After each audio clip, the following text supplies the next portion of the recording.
Welcome to the Kitsap Literary Artists and Writers and its monthly author showcase. I am your host, Peter Stockwell. Author Chris Karlsen is visiting with us this month at the Bremerton Kitsap Access Television Studios. Chris and I met at Unique Local Bazaar in Kitsap Mall. We both have books there and shared space in a booth at Whaling Days in Silverdale in August. Chris writes intriguing paranormal historic romances with a time travel element and historical suspense. Welcome to our broadcast for Kitsap Literary Artists and Writers. Thank you for having me, Peter. My pleasure. So, how did you begin a career as a writer? Well, I'm a retired police officer, and after I retired, I was bumping around the house and bored. And my husband said, you know, you've talked to me for years about stories, that how you would change an ending, and a story that particularly you had bouncing in your head. Write the story. And I said, oh, okay, I need to learn this craft. So I sat down, started my story, bought a writer's magazine, started looking up conferences, because I didn't know anything about where to start with selling a story, finding an agent, anything.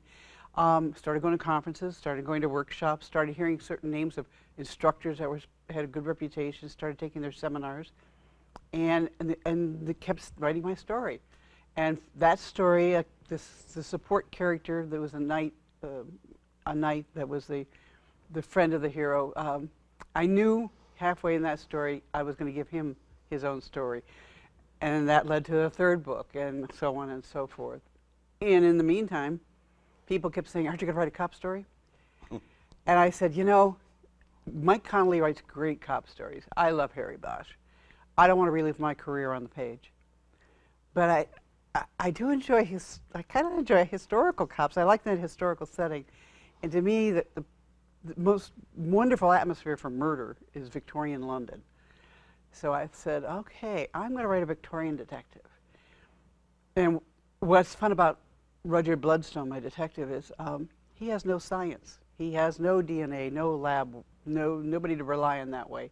He has to solve murders through old-fashioned police work. And I have to walk that crime scene with him and take from it with him, like, what can I see, what can I touch, what can I smell, it's Sherlock Holmes style. Yeah, very Sherlock Holmes style.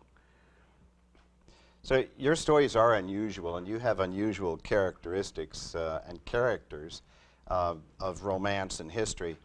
Can you explain about these characters? Give us a little taste of who these characters are and how their stories evolved. All the knights in the historical romances are, all of them fought in the same battle, Poitiers, which is 1356. I love English history. I grew up with it.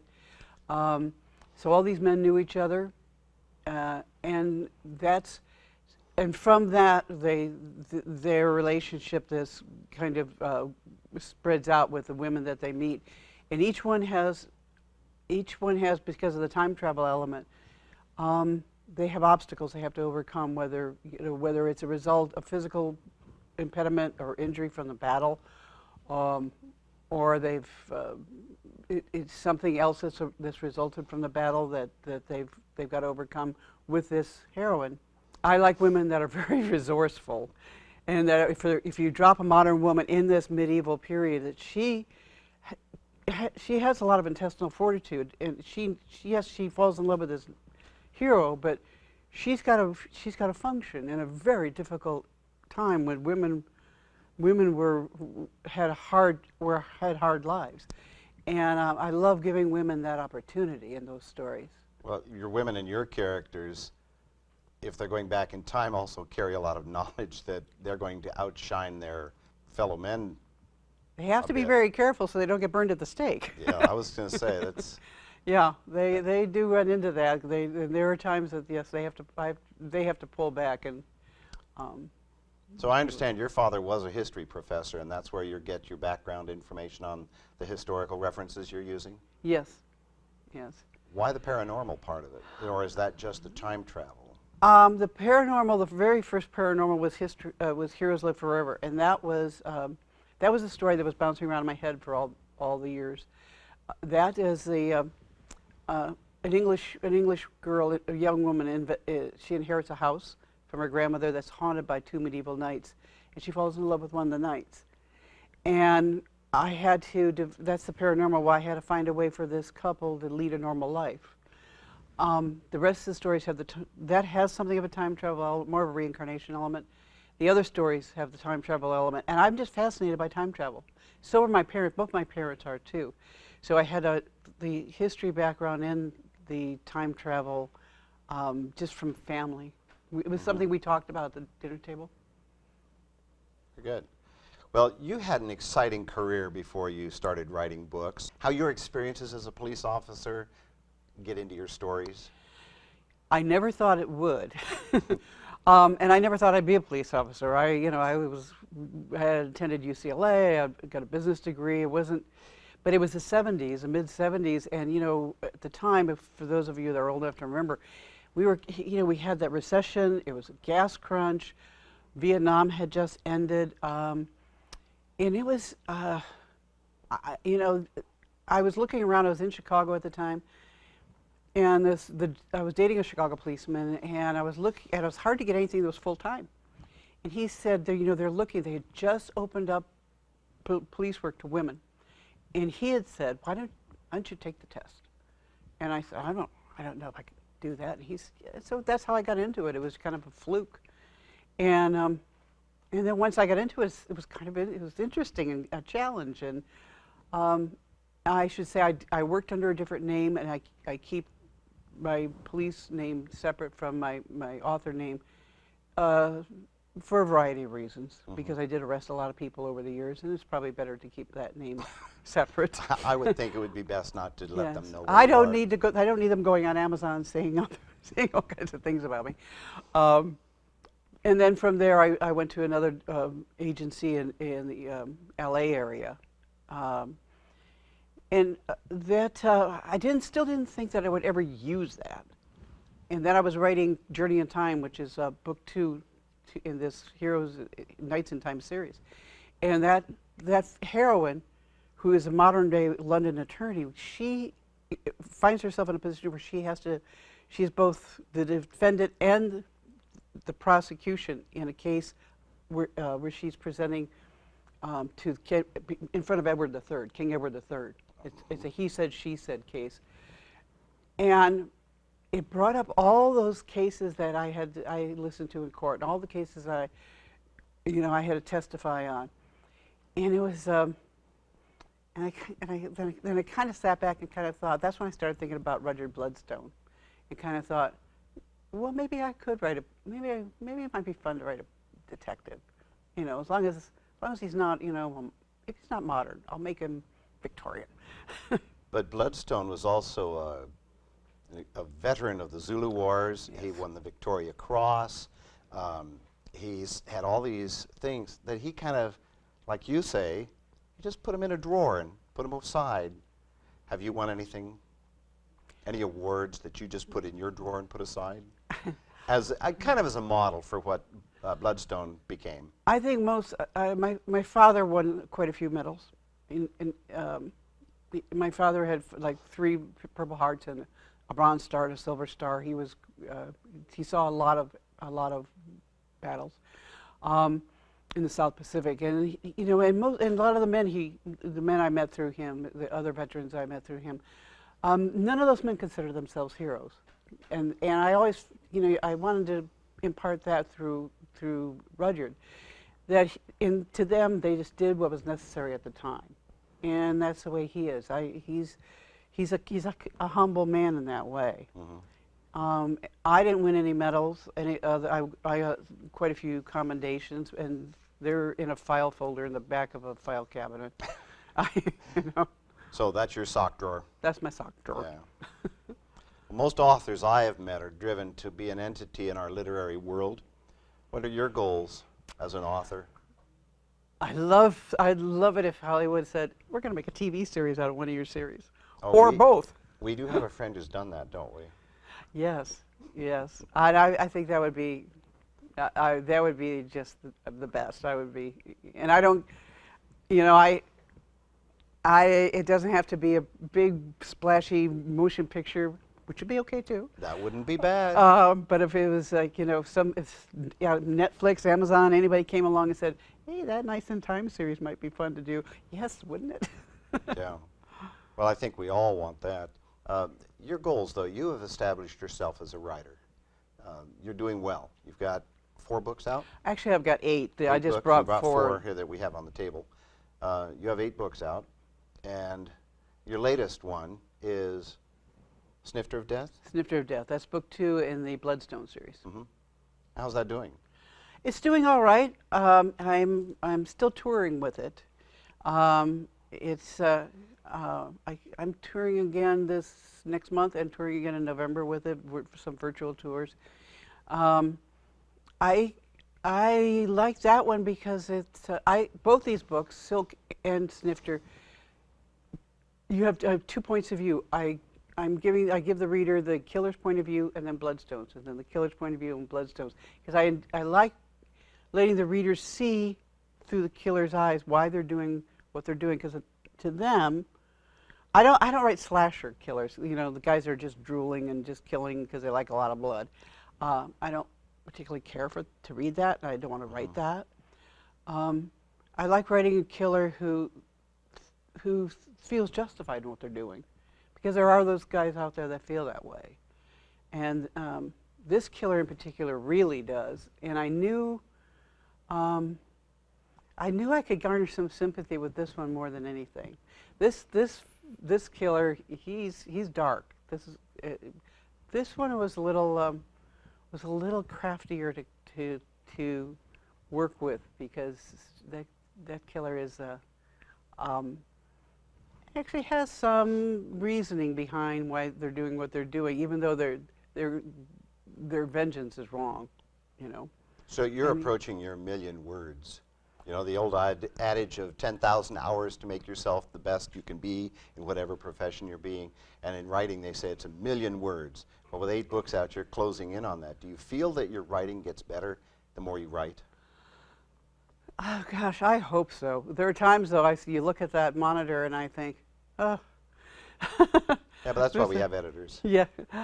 Well, yes. And critique groups, I just had a critique meeting the other day, and one of my partners asked me about a line I wrote, and I had no reason to. No justification. No justification for it. Yeah. I have no idea what I was thinking at the time. And has it vanished into the It's going to. ethereal life of lost words? Yes. Being a writer was a big change in my career as a teacher, to being now a person who's 5 books out, and finding that this is a business. This is a big business. And working the marketing and the sales of books is a chore. Have you uncovered anything in your life that your writing has exposed that you didn't expect?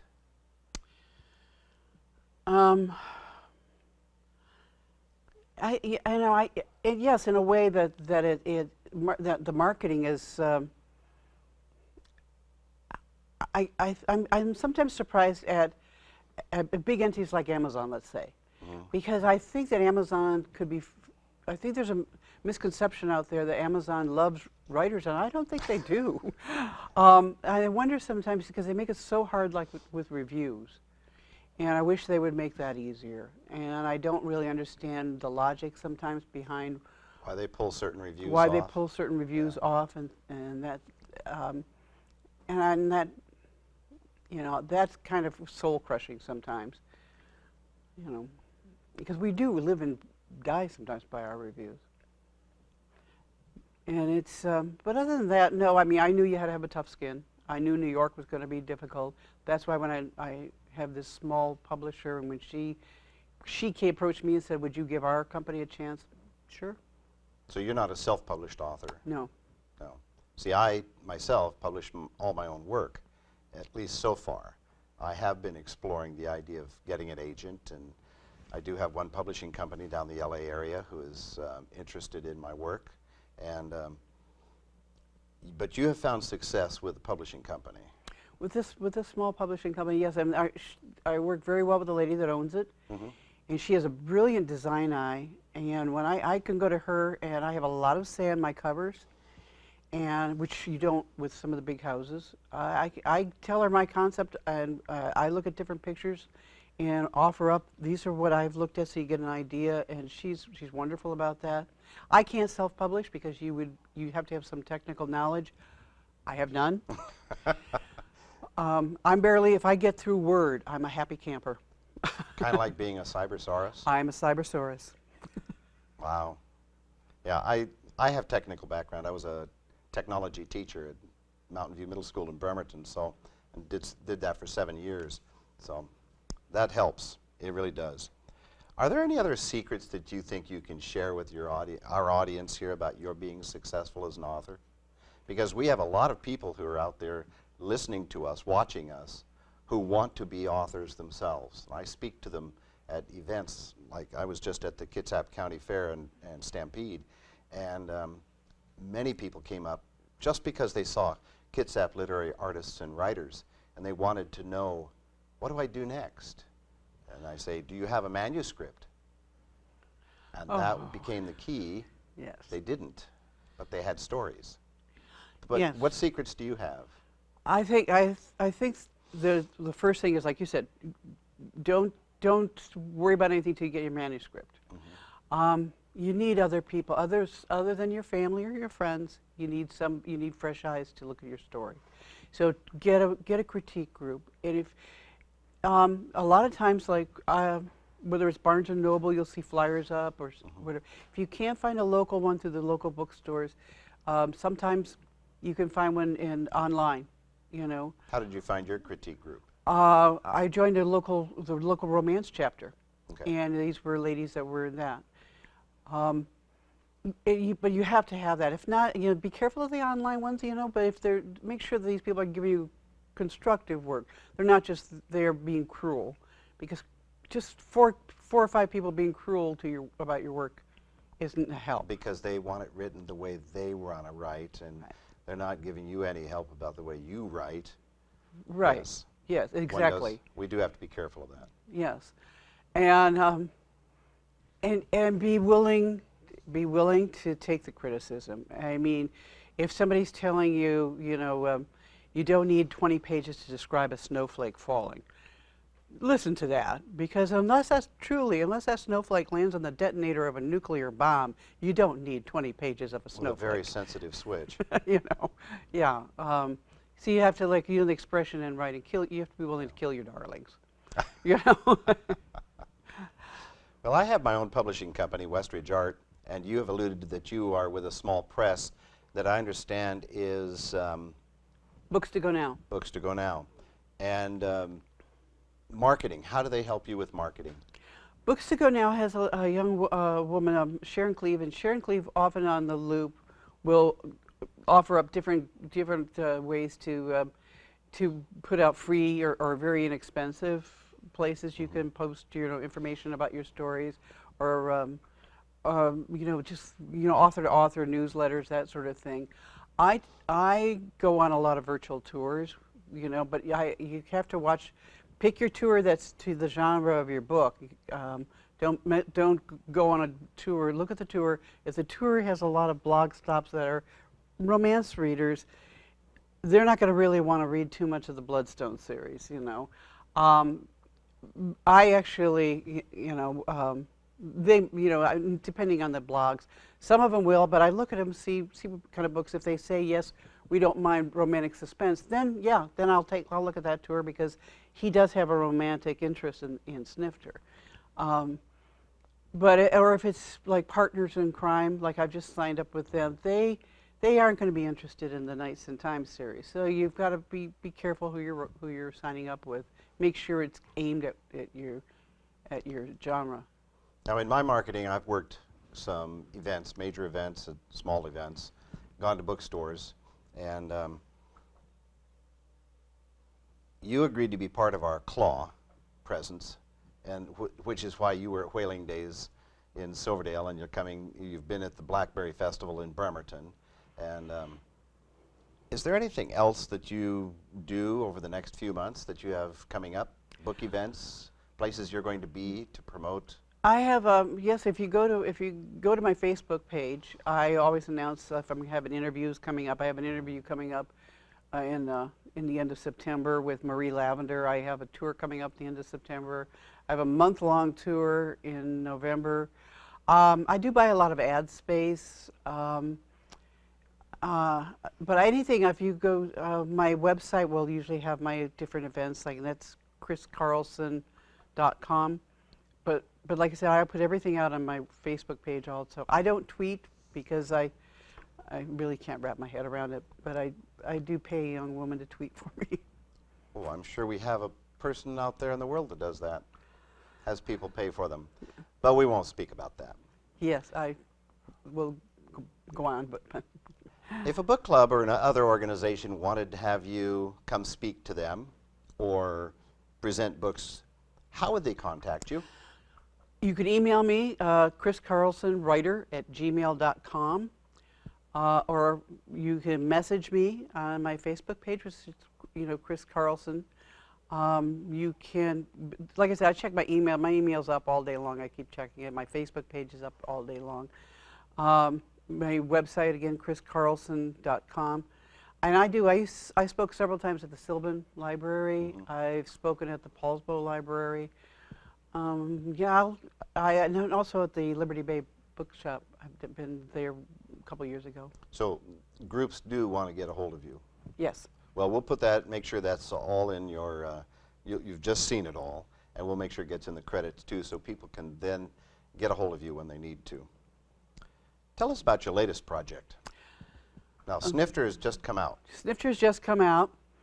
I'm going to go ahead and say that the killer, and this is a serial killer, some very well-to-do men in London are being poisoned, arsenic poisoning. That is the only evidence that Rudyard has. And since it opens up with the killer, you know right away that it's a female, which is very highly unusual. And I knew when I wrote Silk that when the next book I was going to make a female killer. And poison is a kind of a woman thing. So, but I gave her a reason why she's doing it. But he's because being like thinking like a lot of policemen or detectives in those days, he's going on all kinds of false leads, looking for why men, why are these men dying, and it takes a long time for him to come around and realize that I'm looking for a woman. About 300 pages? About 300 pages. Yeah, I use poisons a lot myself in my own, although my Jerry's Motives does have 2 shootouts. Just because it's a drug cartel in Everett that we're trying to take out. But poison's wonderful. And I used a very surprising one in my new book, Death Stalks Mr. Blackthorn. So poisons are fun. And then like I said, I'm just right now, my work in progress is book 5 in the Heroes series. So. Okay. Yeah, tell us about it. Yeah, it's a. This one is another time travel, and it's the heroine is an English doctor. She is mistakenly caught in the time tear, and she finds herself back in this medieval castle. And in her time, this castle is a ruin. So when this night happens upon her, and she's like, and he takes her. He says, "We're going back to this castle. You're trespassing on the Baron's land or whatever." She's going, "That castle's a ruin." And they ride in. She's going, "Oh, this is so very odd." I would think it would be a little non-fussing. Very disconcerting to her, yes.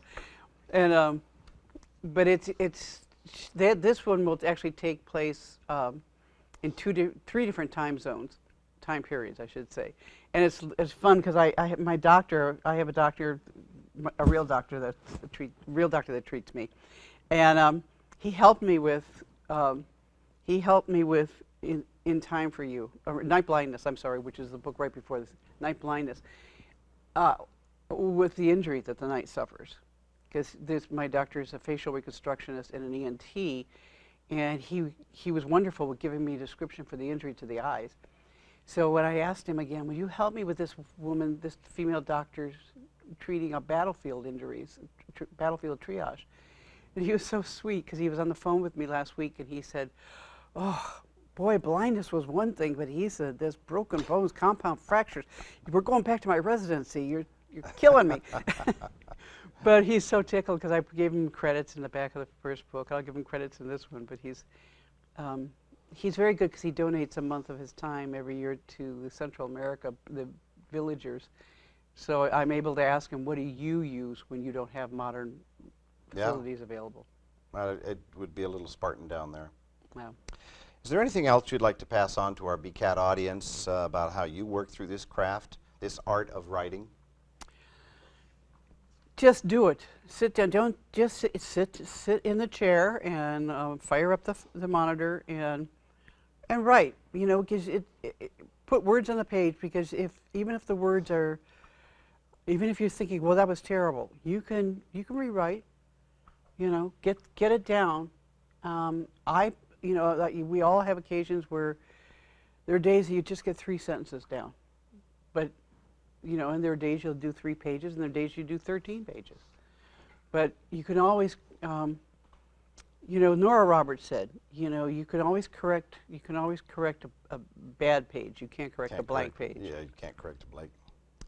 Well, I want to thank you, Chris, for sharing all that you do in this literary world and coming out to record our show. I look forward to our continued endeavors with you in conjunction with Kitsap literary artists and writers. As we continue working together, maybe you can be hosting and interviewing one of the people that we have out there in this world. We would enjoy having you as a member of our group and interviewing.